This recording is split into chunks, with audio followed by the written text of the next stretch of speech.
के तमाम लोगों का बहुत बहुत शुक्रिया। आप लोगों ने इस प्रोग्राम को कामयाब बनाने में। ऑल इंडिया मजलिस इत्तेहादुल मुस्लिमीन के सदर बैरिस्टर असदुद्दीन ओवैसी ने डगरवा की जनसभा को संबोधित करते हुए कहा कि सीमांचल की बदहाली की गूंज सांसद तक पहुंचाने के लिए अख्तरुल ईमान को किशनगंज का सांसद बनाए। आगे उन्होंने कहा कि बिहार को 32 साल से लालू और नीतीश कुमार सरकार चला रहे हैं, लेकिन सीमांचल की बदहाली ठीक नहीं कर पाए। सीमांचल के डिगर इलाके में बाढ़ आने से और नदी कटान से हजारों लोग बेघर हो जाते हैं, लेकिन सरकार ने कोई पहल नहीं की। AIMIM प्रमुख असदुद्दीन ओवैसी ने कहा कि सीमांचल के गांधी महरूम जनाब तस्लीमुद्दीन साहब के अगर कोई सियासी रहनुमा है तो वे अख्तरुल ईमान है, और उन्होंने कहा कि तस्लीमुद्दीन साहब के बेटे सरफराज और शाहनवाज जरूरी है, उनका हक कोई नहीं छीन सकता, मगर सीमांचल के बेबाक और मजलूम की आवाज अख्तरुल ईमान है। असदुद्दीन ओवैसी ने कहा कि पूर्णिया में एयरपोर्ट बनना चाहिए कि नहीं। पूर्णिया एयरपोर्ट को लेकर भाजपा और जदयू राजनीति कर रहे हैं, ये नहीं चाहते कि पूर्णिया में एयरपोर्ट चालू हो। AMU के फंड को लेकर कहा कि मौजूदा सांसद की बात सांसद में नहीं सुनी जा रही है। अगर अख्तरुल ईमान सांसद बने तो AMU का फंड और गरीब बच्चों को उनका हक मिलेगा। किशनगंज सांसद डॉक्टर जावेद आजाद के बारे में कहा कि वे खुद बीमार हैं तो लोगों का इलाज क्या करेंगे। उन्होंने आरोप लगाते हुए कहा कि 5 साल से सीमांचल के लिए कौन सा काम किया है। असदुद्दीन ओवैसी ने कहा कि 2024 के लोकसभा चुनाव है और मोदी को PM नहीं बनने देना है। आपको बताते चले कि किशनगंज से रोटा अमोर सड़क मार्ग से बायसी पहुंचे और बायसी NH31 सड़क मार्ग से डगरवा के मवेशी हाट पहुंचे एवं डगरवा के जनसभा को संबोधित किया। युवाओं में काफी जोश देखने को मिला। ओवैसी साहब को सुनने के लिए उमड़ी जन सैलाब। आप जिला मीडिया देख रहे हैं। जिला मीडिया रिपोर्टर के लिए अमीर नवाज की खास रिपोर्ट एवं जिला मीडिया संवाददाता दिलनवाज की मौजूदगी शामिल रही। ये चाहते हैं कि जानवरों को जो जुल्म करे उसको सजा बढ़ जाए। डॉक्टर साहब, काश तुम बोलते पूर्णिया का एयरपोर्ट भी बन जाए, काश तुम बोल देते, मगर हमने कई मर्तबा उठाया है। अब अख्तरुल ईमान को आप कामयाब करिए, इंशाअल्लाह ताला सीमांचल से इंसाफ शुरू होगा। पूर्णिया का एयरपोर्ट बनेगा, अलीगढ़ मुस्लिम यूनिवर्सिटी का कैंपस है, गरीबों की हक की लड़ाई है। हम आपसे अपील कर रहे हैं कि एक बार यहां से आप अख्तरुल ईमान को अपना MP बनाकर पार्लियामेंट में भिजाइए। बहुत बहुत शुक्रिया। चाहता हूं कि भारत की राजनीति में मुसलमानों को उनका जायज मुकाम मिले।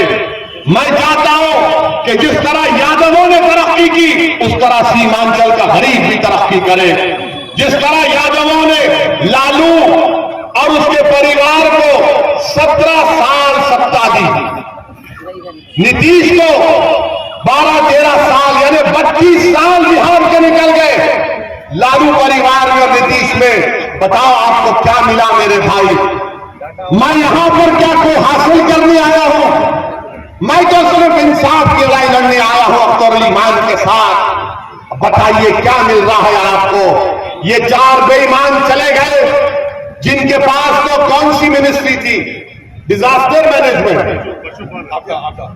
आपदा की मिनिस्ट्री थी। कौन सा तुमने किया है? तुम भी अब आपदा आ गई, अब तुम खत्म हो गए इंशाअल्लाह हमेशा के। यही हमारी गलती है। अब आप बताइए 32 साल निकल गए इनके।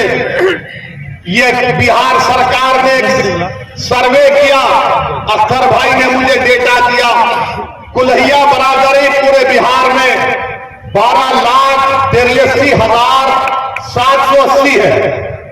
कितने हैं? 12,83,780 है। उनको नौकरी मिलनी चाहिए थी 20,421। लिख लीजिए, वरना कल बोलेंगे ओवैसी झूठ बोल दिया। 20,421 नौकरी मिलना था। कितने कुल्हिया बरादरी की नौकरी मिली? 5,734। इसका जिम्मेदार मैं हूं, इसका जिम्मेदार अख्तरुल ईमान है। इसकी जिम्मेदारी आप पर भी आग होती है, क्योंकि आपने लालू का साथ दिया, आपने नीतीश का साथ दिया। बताओ तुमको क्या हासिल हुआ? तुम्हारा वोट उनके इख्तिदार की कुर्सियों पर बिठा दिया। तुम्हारा वोट उनको मुख्यमंत्री बना दिया, तुम्हारा वोट उनके 1 साल नहीं 17 साल 13 साल उनको सत्ता की कुर्सियों पर बिठा दिया, मगर आपका घर, आपके घर में आज चिराग जलाने के लिए तेल नहीं है, आपकी औलाद को नौकरी नहीं है। कब तक आप इस नाइंसाफी का शिकार होंगे मेरे भाई? ये आदाद-ओ-शुमार मैं आपको बता रहा हूं, ये बिहार सरकार के हैं और मैं मजलिस के जो मुखालिफिन हैं, जो मजलिस पर गाली देते हैं, मैं उनसे कह रहा हूं कि अल्लामा इकबाल ने कहा था कि अपने मन में डूबकर पाजा सुरागे जिंदगी, अगर तू मेरा नहीं बन सकता तो अपना तो बन जाओ कम से कम तुम। अरे तुम मजलिस को गाली देते हो। और मोदी ने कह दिया कि अब की बार पार्लियामेंट में मोदी कह रहा है कि 370 एमपी जिताकर लाएंगे। हम अपनी तरफ से पूरी कोशिश कर रहे हैं कि तीसरी मर्तबा हमारे वतन अजीज भारत का वजीर आजम मोदी ना बने, और इंशाअल्लाह ताला हम हर चीज जो मुमकिन है जमहूरी तरीके में दायरे में रहकर, संविधान के दायरे में रहकर हम बीजेपी के बढ़ते हुए कदमों को रोकेंगे। मगर बताओ मेरे भाई, अगर हम 3 सीट लड़ते हैं 2019 में, तो मोदी 306 कैसे जीत गया? सोचो आप थोड़ी देर के लिए, 3 सीट मजलिस लड़ती है और पूरे देश में मोदी 306 जीत गया। बिहार के 40 सीट में सिर्फ 1 सीट बचा पाते, बाकी का सब एनडीए जीत जाती है। पूछो आप इन लोगों से, गठबंधन के लोगों से, तो बोलेंगे ओवैसी जिम्मेदार।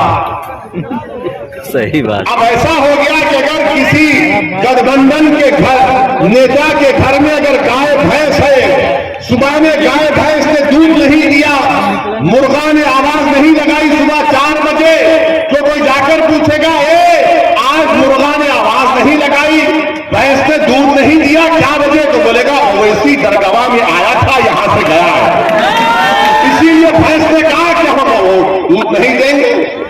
मैंने हर चीज की जिम्मेदारी हम पर आयद हो जाती है। हमको इससे कोई फर्क नहीं पड़ता, क्योंकि हमारी इज्जत का देने वाला अल्लाह है, हमारी कामयाबी का देने वाला अल्लाह है।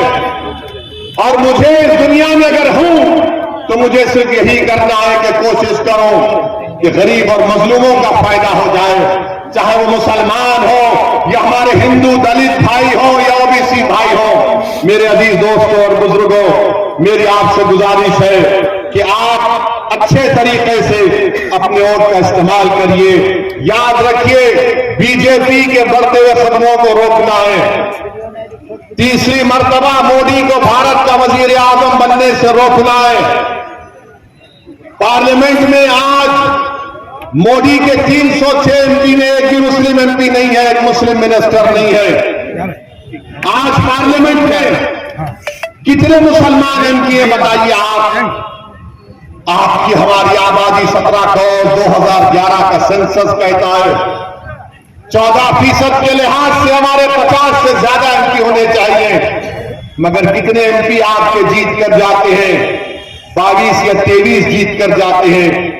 और जो भी जीत कर जाते वो डरते हैं आपकी बात करने से, वो डरते हैं आपकी इंसाफ की लड़ाई लड़ने से। तो मेरी आपसे गुजारिश है कि अगर कल भारत की पार्लियामेंट में मस्जिद का मसला पैदा होगा, 600 साल पुरानी दिल्ली में महरौली की मस्जिद को बगैर कोई कानूनी कार्रवाई के शहीद कर दिया गया, क्या कोई गठबंधन के नेता ने खड़े होकर उसकी बात की? नहीं की। बात किसकी करते हैं कि मेरा बेटा मुख्यमंत्री नहीं बन सका। मैंने पार्लियामेंट में खड़े होकर कहा कि नरेंद्र मोदी मुसलमानों से उनकी शनाख्त को खींच रहे हैं। हमारी शनाख्त तो मस्जिद है। बताओ आप, ये बात आप उम्मीद करेंगे ये गठबंधन के एमपी बोलेगा? नहीं बोलेगा। कौन बोलेगा? अख्तरुल ईमान बोलेगा। हमारी मस्जिदों को आबाद रखो, मस्जिदों को बचाओ। मैं जिम्मेदारी के साथ कह रहा हूं आप तमाम से, मस्जिद की हिफाजत करने का हुक्म अल्लाह कुरान ने हमको दिया है और मुफस्सरीन ने उस आयात का तर्जुमा अपने घर को वही लोग आबाद रखते हैं जो अल्लाह पर ईमान रखते, जो आखिरत पर ईमान रखते और अल्लाह के सिवा किसी से नहीं डरते। अपने मस्जिदों को आबाद रखो। याद रखो, हमारी मस्जिदों को हमसे छीनना चाहता है, हमारे मस्जिदों को हमसे छीनना चाहते हैं। शरीयत में मदाखलत की जा रही है। उत्तराखंड में यूनिफॉर्म सिविल कोड का नाम तो यूनिफॉर्म, मगर कानून का इतलाक सिर्फ मुसलमानों पर। मेरे भाई, ऐसे कठिन नाजुक वक्त में मेरी आपसे अपील है कि पार्लियामेंट के इलेक्शन में मजलिस को कामयाब करिए। हमारा रिकॉर्ड आपके सामने है। जिनको आपने आजमा लिया, अब दोबारा गलती मत करिए। मजलिस आपकी जमात है। मैं फिर से कह रहा हूं कि मजलिस आपकी आवाज है। नरेंद्र मोदी 370 एमपी लाने का ख्वाब देख रहे हैं। हमको और आपको कोशिश करनी चाहिए कि बीजेपी के बढ़ते हुए कदमों को रोकें। वोट डालने वाले हैं हम, मगर वोट लेने वाले भी बनिए। और मोदी जी के बारे में हम एक बात तो कहना चाहेंगे। आपने देखा, भारत के प्रधानमंत्री दुबई को गए थे।